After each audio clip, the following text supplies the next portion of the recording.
हुआ, 1 लीटर बोतल में कितना शुगर? 2 ग्राम। 2 ग्राम शुगर को नॉर्मल बोला बोला जाने लगा।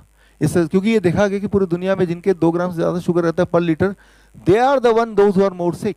तो ये आंकड़ा आया। लेकिन ये 1997 में एक और आंकड़ा आया डब्ल्यूएचओ का, आईडीए का, 126 फास्टिंग ब्लड शुगर। फिर एक और आंकड़ा आया 100 प्री डायबिटीज 2003 में। फिर 2010 में एक की जगह 3-4 आंकड़े जुड़ गए कि पहले फास्टिंग टेस्ट कराओ, फिर पोस्टप्रांडल टेस्ट कराओ, फिर ओजीटीटी कराओ, फिर HbA1c कराओ। भाई इस जाल में नहीं फंसेगा उसमें तो फंस ही जाएगा ना। इतने टेस्ट करा दो कहीं ना कहीं तो फंसेगा ही। और नहीं फंसेगा तो वो इतना थक जाएगा, बोलेगा दवा की बात करो, अब तो टेस्ट हो गए बहुत सारे। मान ही लेगा कि मैं तो डायबिटीज पेशेंट हूँ। आप देखते जाइए आज की तारीख में इतने सारे टेस्ट हो गए हैं, राइट। तो 2010 में 10 से लेके अभी 2018 आ गया। अभी डॉक्टर के पास जाएंगे तो वो HbA1c 5.6 होना चाहिए या फास्टिंग